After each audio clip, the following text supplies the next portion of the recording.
Ah, Japan, land of ancient temples, beautiful women in kimonos, monkeys that bathe in hot springs, and it's all watched over by Mount Fuji. But did you know that Japan was actually discovered and populated by the ancient Chinese 2,200 years ago? And at the time, they thought Mount Fuji was a mountain of the gods, where one could obtain the elixir of immortality.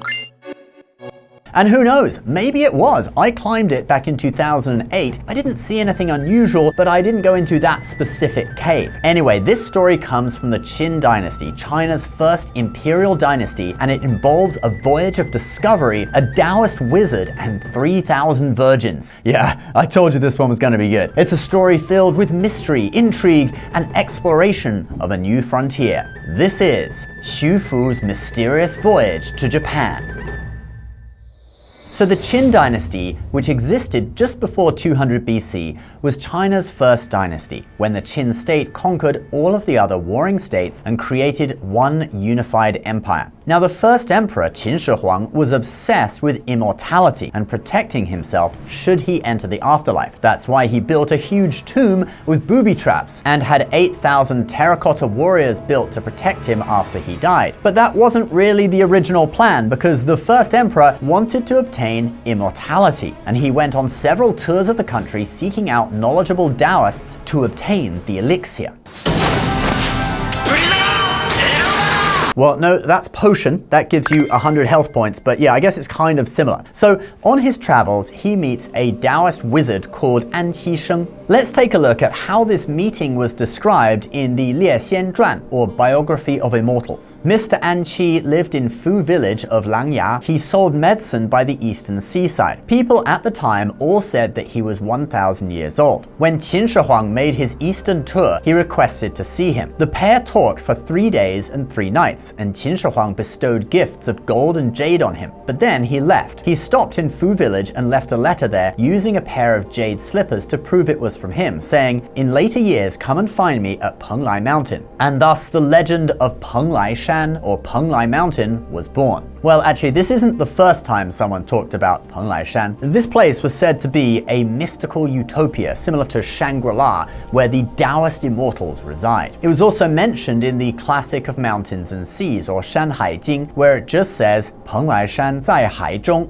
or Penglai Shan is in the sea. But in the context of where it is in the book, it means east of the Bohai Sea, okay? And the Bohai Sea is the innermost gulf of the Yellow Sea, and Penglai Shan was supposed to be east of that, which is kind of in the general direction of Japan. And there were apparently 3 of what is described as divine mountains in that area, and Penglai Shan was one of them. And this is the point in the story where we meet another Taoist. So the second Taoist we meet is an alchemist called Xu Fu, sometimes also called Xu Shi. The records of the Grand Historian explain that when Qin Shi Huang was thinking about looking for Penglai Shan, Xu Shi, who was from the former state of Qi, wrote a letter saying that there were 3 divine mountains in the sea. Their names were Penglai, Fengzhang, and Yingzhou, and immortals lived there. He was willing to adopt a vegetarian diet, i.e. purify his body so that he could go and meet the immortals, and take a load of boys and girls to go and look for these mountains. Thus, Xu Shi was dispatched with several thousand young girls and boys to search for the immortals. What could go wrong? Well, the Biography Immortals states that Qin Shi Huang dispatched the emissary Xu Shi and another guy surnamed Lu, along with several hundred people, to cross the sea. Before they reached Penglai Mountain, they encountered massive wind and waves and turned back. They set up some shrines and villages on the coastline of the islands around that area at 10 or more different locations, giving the idea that several thousand people who came with him settled on the coast of the islands in the area, and only Xu Shi himself came back. It was in the year 219 that Xu Shi had set off on that mission. So then, several years pass, and Emperor Qin Shi Huang goes on a tour of the country again, and he finds Xu Shi and questions him about why he was unsuccessful on his mission. And he's like, "Oh man, dang it, what do I say? I need an excuse or he's probably going to kill me." And This is his response as recorded in the records of the Grand Historian. "We indeed can obtain the elixir from Penglai, but I encountered a massive sea monster and thus could not reach it. I would like to request some experienced archers to come with us, and when we catch sight of it, they can shoot it." Maybe it was a water Pokemon.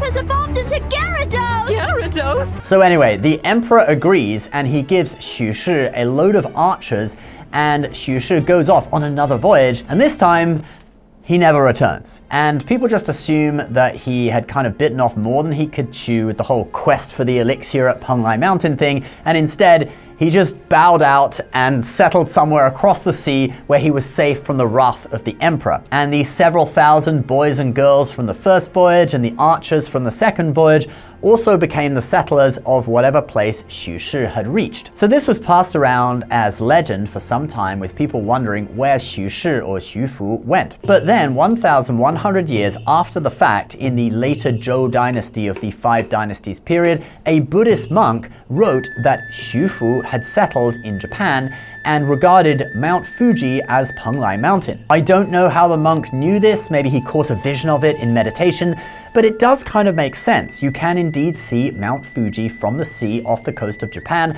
towering above the waves. It would totally be like some mystical mountain of the immortals. But Mount Fuji is quite a long way along the coast of Japan, okay? Xu Fu would have to have been sailing on the edge of the Pacific Ocean. But the Japanese do have a legend of a person with the exact same name that came to Japan over 2,000 years ago.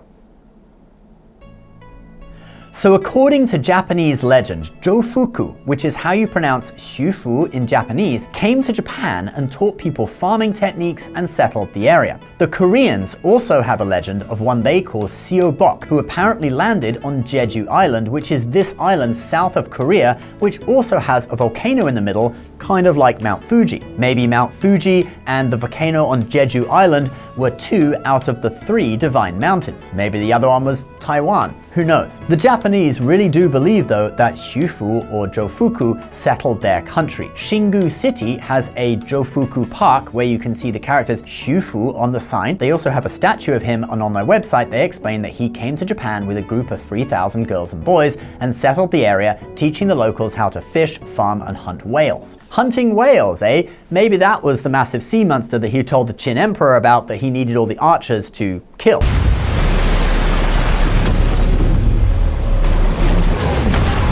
Some also question that maybe Japan's first emperor, Emperor Jimmu, was actually Xu Fu, although he is traditionally dated at 600 BC, so the dates don't really add up. It's kind of 400 years out, unless you assume that there were some mistakes in recording history in Japan. But no matter what, it seems that there was some kind of voyage back in the Qin dynasty where they knew that it was a one-way trip and they were going to settle the area. The number 3,000 girls and boys seems was added later. In the Shiji, it just says several thousand boys and girls. But the idea would still be that it was enough young people to form families and create a new civilization in the land of the rising sun. Alright guys, that is the video for today. Obviously Japan has developed into a great nation with a really cool culture, completely independent of modern China. So don't think that we are trying to say that you guys owe everything to China, but that is indeed the legend in both China and Japan. And if you like Chinese legends and want to see more, you've got to check out Shenyun Performing Arts, my favorite Chinese performing arts company, where you can see ancient historical stories like the loyalty of Yue Fei and classic fictional stories like the Monkey King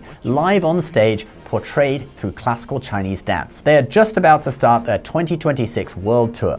Click the link below to watch the trailer, and if you do go on to buy a ticket, use our code LCN2026 for a waived booking fee on all US tour dates. Alright guys, please subscribe to the channel if you're new, and we'll see you in the next video.